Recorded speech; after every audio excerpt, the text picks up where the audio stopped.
Vamos a hablar ahora sobre más responsabilidades que tiene el supervisor de obra, ¿sí? Por una parte, habíamos dicho que el supervisor se encarga de que el proyecto se construya, bueno, en primer lugar con los materiales y algunos requisitos que son necesarios. Y por otra parte, se encarga de que el proyecto tenga una buena ejecución. Sí, es necesario de que se realicen bien los trabajos con los métodos que sean correctos, los métodos apropiados. Y esto es importante para que el proyecto pueda salir bien, ¿sí? Así que el supervisor es alguien que tiene eh, que ser alguien bastante ordenado, organizado, de tal forma de que la obra pueda resultar apropiada, ¿no? Y es alguien que tiene que tener bastante experiencia. Entonces, la poca experiencia no es bueno. La poca experiencia del supervisor puede hacer de que el proyecto se pueda retrasar. Puede haber retrasos innecesarios, malas decisiones y cosas por el estilo. Así que es importante que el supervisor pueda tener amplia experiencia, ¿no? En este asunto. Ahora, veamos en esta clase la responsabilidad del supervisor de obras con respecto al personal, ¿ya? Cuando hablamos del personal, nos referimos a las personas que trabajan eh, en la obra, ¿no? Bien, el supervisor puede tener personal a su cargo, ¿sí?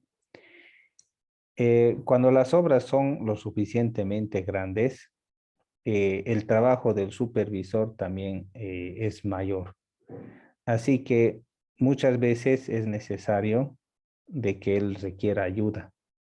Pueden haber otros integrantes dentro de lo que es la supervisión y ellos empiezan a revisar y efectuar ciertos trabajos, pero todo bajo la dirección del supervisor principal.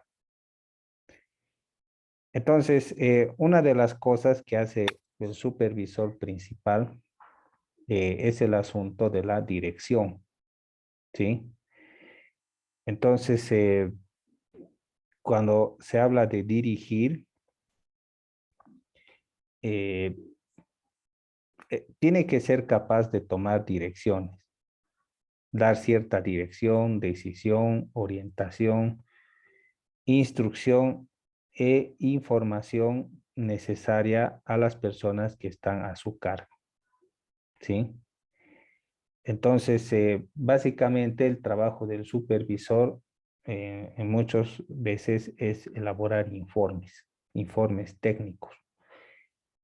Y estos informes técnicos son como respaldo del trabajo y cómo la obra está empezando a desarrollarse.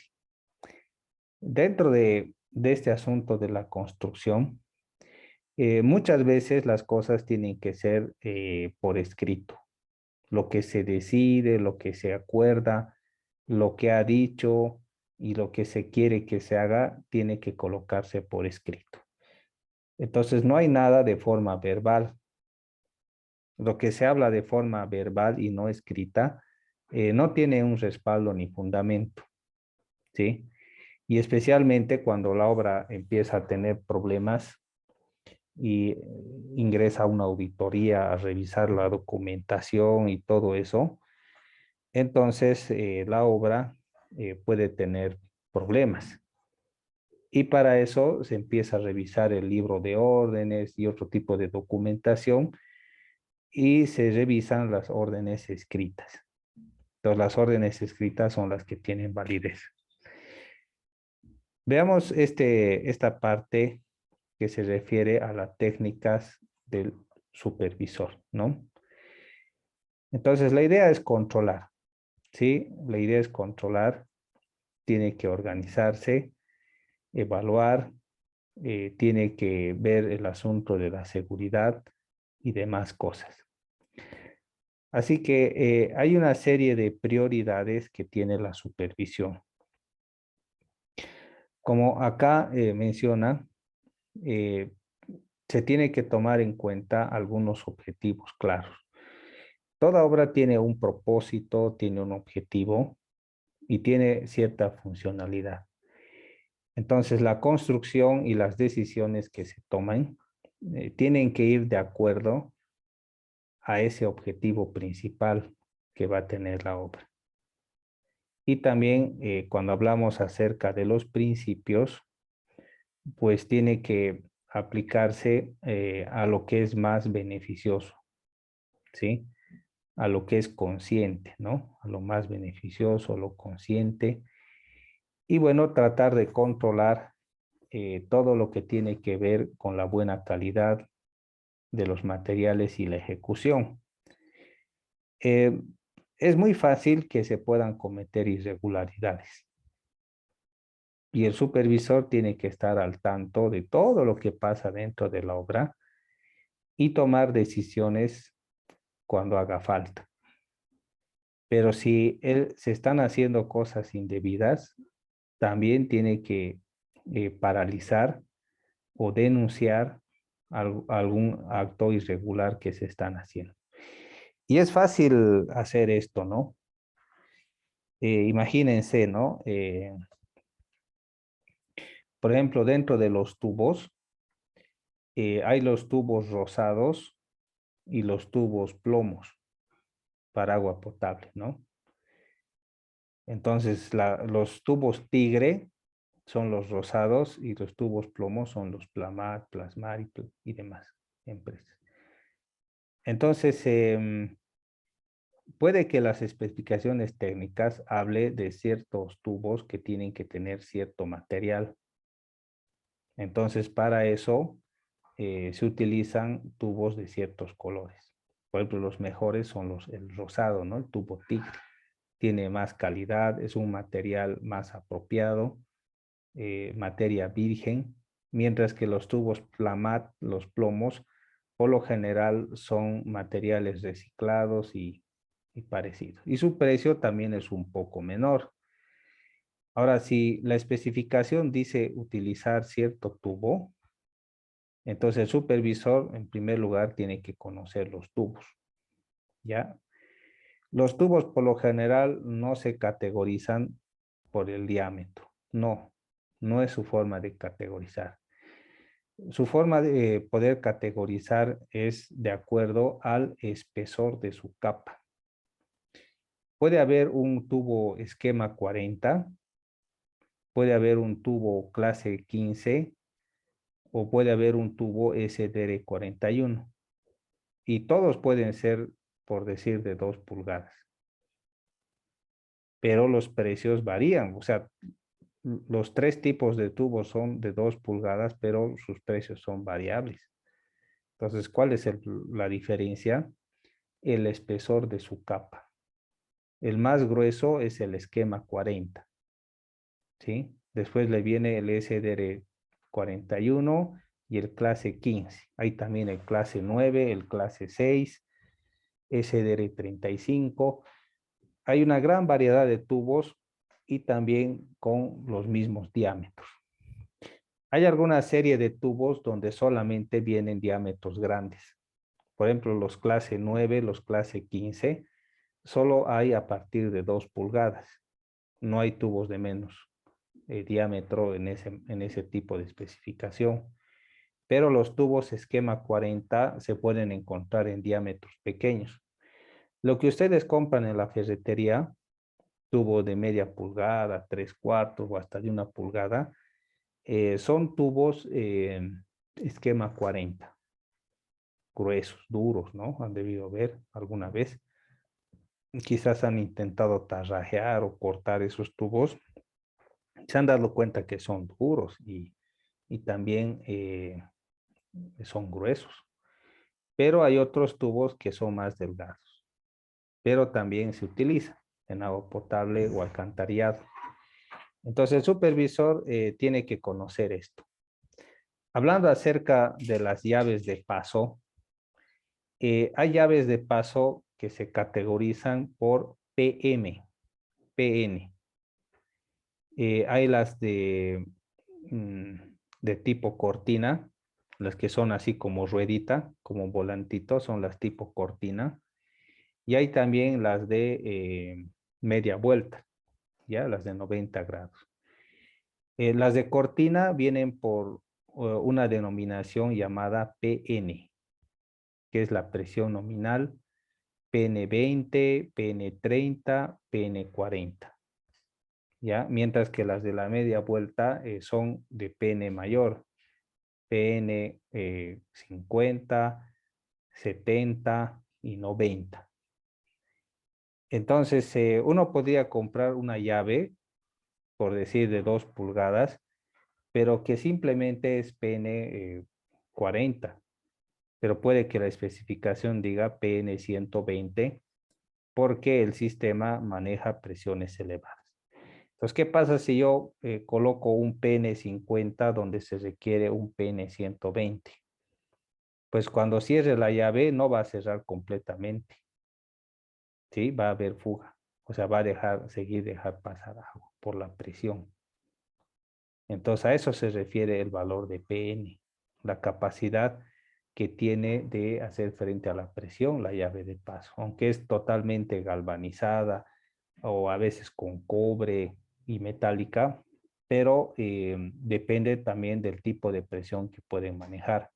Entonces, si yo coloco una llave barata o un tubo de 2 pulgadas que maneja mucha presión, por decir 30 o 40 metros columna de agua, el resultado es que cuando yo esté cerrando la llave, no va a cortar completamente el flujo, va a seguir saliendo agua. Entonces el supervisor tiene que también darse cuenta qué cosas están colocando, ¿sí? Entonces tiene que estar enterado, ¿no? De todo.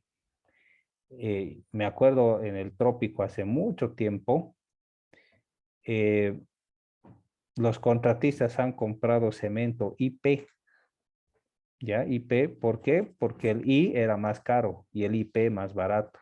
Y el supervisor nunca se dio cuenta, ¿no? Nunca se dio cuenta de eso. Para él cemento era cemento, ¿no? Pero hay diferentes variedades de cemento. Hay el I30, el IP30, ¿cuál más hay? Ustedes han visto. ¿Qué otros cementos hay? No se van a dar cuenta. IP40. El IP40, el I40, ¿no? Sí. Entonces, esos son por lo general los que son comerciales. Y hay otras líneas, los S también, ¿sí? Los S. Entonces, pero los que son comerciales son los I y los IP, ¿ya? ¿Qué quiere decir IP? A diferencia de I, es lo mismo.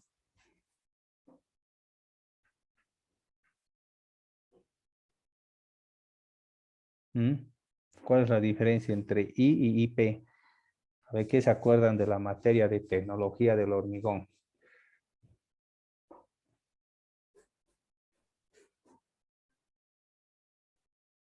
A ver, ¿sabes tú, Jessica? Fernando. Dije, lo que he escuchado fue que el IP40 tiene más resistencia, sí, Ya, y que lo pero usan para el asfalto. no, jóvenes, no, no, no. La diferencia entre el I y el IP es de que el IP es tiene añadidura, que es puzolana, ¿sí? Tiene puzolana, por eso es IP. Mientras el I no tiene puzolana. El color del IP es más clarito, mientras que el color del I es más gris. El IP necesita mayor cantidad de agua porque la puzolana necesita hidratarse. pero el I necesita menos contenido de agua y fragúa más rápido que el IP. El IP tarda en llegar a los 28 días, no llega a su resistencia total. Puede tardar entre 30 a 36 días en llegar a su resistencia total, pero el I30 por lo general, el Portland, llega a sus 28 días a su resistencia final, ¿no? Entonces, es bueno conocer todos esos detalles, ¿sí? Todos esos detalles, porque hay diferencias, ¿no? Hay diferencias que el supervisor tiene que conocer, ¿ya? Para asegurarse de que la obra se está haciendo bien. Otro aspecto es la coordinación, ¿sí? Entonces, dentro del proceso constructivo, tiene que haber ciertas etapas. No se puede construir todo al mismo tiempo, sino que dependiendo al ítem y al otro tipo de actividades, entonces el supervisor va coordinando y va diciendo, esta actividad se hace primero, después se hace esta otra, después se hace esta otra y así. Entonces es importante que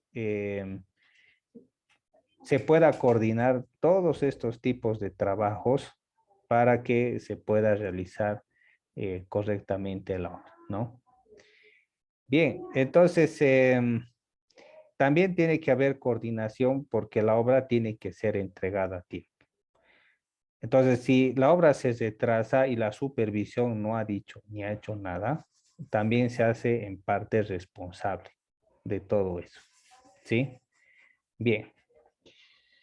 Bueno, la supervisión también controla, tiene sus métodos para poder controlar y determinar algunas cosas que son necesarias e importantes para la obra.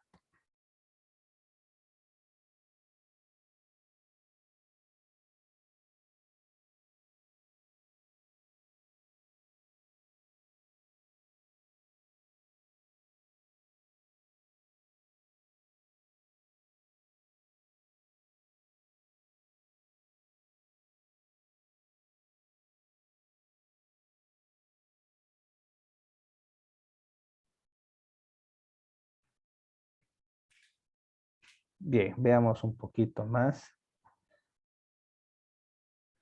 También contribuye a mejorar el trabajo porque las experiencias que se tienen en trabajos anteriores pueden ser aplicadas a futuros trabajos o trabajos actuales y eso puede hacer de que los métodos de construcción puedan ser más optimizados, ¿sí?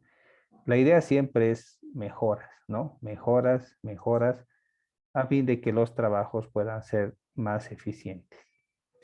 Y bueno, y el único que puede tomar decisiones es la supervisión. Pero el hecho de poder tener esa capacidad de tomar decisiones también implica responsabilidad, ¿sí? Tiene que haber responsabilidad. Y si se va a tomar una decisión, tiene que haber suficiente respaldo técnico como para tomar esas decisiones. Entonces, eso es un punto importante, ¿no? Que el supervisor tiene que tomar en cuenta. Bien. Entre las cosas que la supervisión tiene que controlar está el tiempo, ¿sí? Hay un cronograma, ¿ya? El cronograma de avance. Vamos a hacer también aquí en esta materia el cronograma de avance. Y ustedes han visto que cada ítem o cada cierto trabajo tiene cierta cantidad de tiempo límite en la cual este trabajo tiene que realizarse. Para cuando este trabajo no se realiza en ese tiempo, eso genera un retraso que pudiera ser acumulativo. Puede que en un ítem se retrasen 2 días, en el otro una semana, y así, y todo el tiempo se va acumulando y le va restando al plazo contractual. Así que tener un cronograma ayuda al supervisor y también al contratista a terminar las obras a tiempo. No quiere decir que se presenta un cronograma desde el inicio y ese es el cronograma, ¿no? Sino que a medida que la obra va desarrollándose, puede haber situaciones que el contratista se retrase o, o quizás hay otros factores que hagan que la obra se paralice, ¿ya? Puede que los vecinos desean hacer mediante sus cooperativas ciertos trabajos previos a la construcción de la obra, o quizás el tiempo, problemas políticos u otro tipo de cosas puedan hacer imposible trabajar y puede haber retrasos. Entonces, cuando se reanudan las actividades, se tiene que actualizar también los cronogramas a fin de que los trabajos puedan ser controlados y se ajusten de acuerdo al tiempo. O hasta si se va a hacer una ampliación de plazo, tiene que haber cronogramas que hayan sido presentados y tiene que demostrarse o justificarse la ampliación de plazo. No es simplemente pedir más tiempo, sino que tiene que estar documentado y respaldado por qué se quiere pedir más tiempo. Y tiene que haber suficiente evidencia que muestre que sí es necesario compensar cierto tiempo perdido que escapa fuera del control del contratista. Bien, y también está el control de calidad. Por una parte, como habíamos dicho, tiene que ver con fijarse la calidad de los materiales. Pero también está control de calidad durante el proceso de construcción. Durante la construcción se pueden cometer muchos errores, ¿ya? Entonces el supervisor tiene que revisar que los trabajos se están efectuando correctamente y de esa forma también controla la calidad de la obra. Puede ser necesario sacar muestras del agregado, del hormigón fresco y controlar si estos materiales son apropiados. Por ejemplo, ¿qué cosas podría levantar sospechas en el agregado? Si ustedes fueran supervisores y vieran el agregado, ¿qué cosas les tendría que llamar la atención del agregado, que les tuviera que alertar como para tomar medidas al respecto? ¿Qué dirían ustedes? ¿Mm?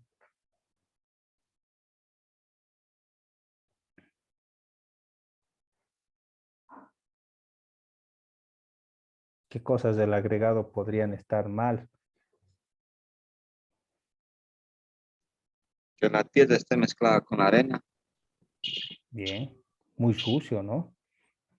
sí, o muy lavada. Ya. ¿Cuándo sería perjudicial? A ver, ¿cómo te darías cuenta, Luis Fernando, de que el agregado es muy sucio? El color y arena. ¿No? Hay arena roja, arena medio cafecito, oscuro, pero no es un indicativo eso.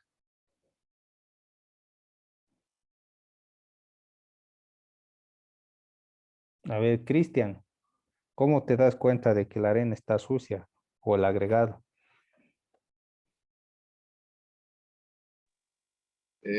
Según mi punto de vista, ingenio, lo normal es que tiene mucha lama, prácticamente, mucha tierra, está muy fina, ¿no ve? Ya, pero ¿cómo te das cuenta de eso? Solo agarro la arena, lo palpas en la mano y si te lo deja toda manchada la mano, es que tiene bastante lama. Eso, muy bien. Esa es la primera prueba. Entonces agarras, lo empiezas a estrujar, así, como la mosca hace, y te fijas tus manos, Jessica, y si están con tierra, está muy sucio, ¿no?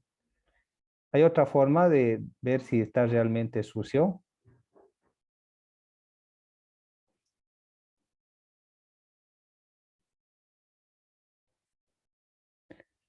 ¿Qué tal? A ver, Cristian, ¿tienes otra idea? Otro he visto, Inge, que, bueno, era un supervisor que me ha tocado, que hemos hecho, me ha hecho agarrar un vasito de agua cristalino y la arena me ha hecho echar allí al recipiente y lo ha movido. Bien, muy bien. Eso es el método de la botella.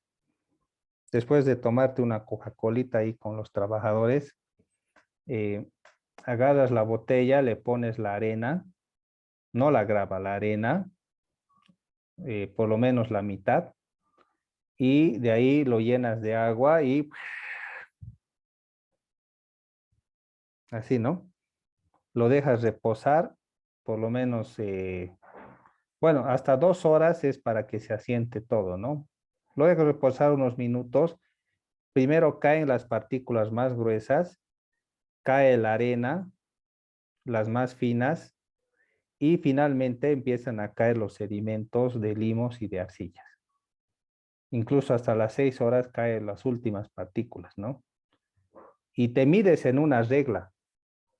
El total, por decir, es 50 y te mides las partes que corresponden a los limos y a las arcillas y ves en porcentaje cuánto es. Si es más del 5%, muy sucio, no sirve.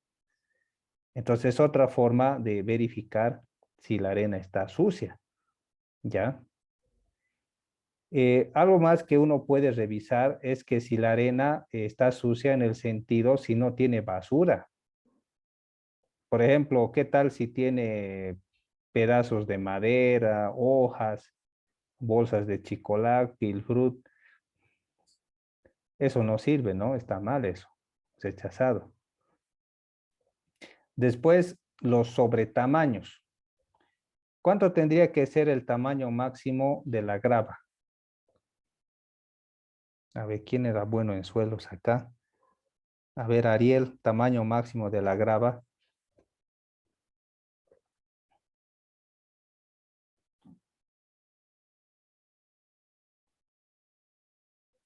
3 pulgadas, sí. 3 pulgadas, muy bien. Entonces, si tú ves una piedra de este tamaño, y son varias las que están ahí, es sobre tamaño. Ah, eso está mal, ¿no? Vaya a hacer cernir esta arena. Tiene mucho sobre tamaño, ¿no? Y otra cosa que hay que fijarse es que si no hay partículas blandas. Entonces se toma una pala, una muestra de una pala o un poco más de agregado grueso, grava, y te pones a examinar las partículas. Entonces tienes que buscar qué cantidad de partículas blandas hay. Me refiero a rocas sedimentarias y para abajo, ¿no? Débiles. Entonces de esas rocas las aparto, agarro un martillo, lo golpeo y veo su dureza. Si con un golpe relativamente mediano se rompe, entonces no sirve esa partícula. Y si hay mucha cantidad de esas partículas en la arena, entonces está rechazada, ¿no? Si es algo que está ocasional ahí, un poquito nomás, entonces no hay problema, ¿no? Entonces son varias cosas que se pueden hacer, ¿no?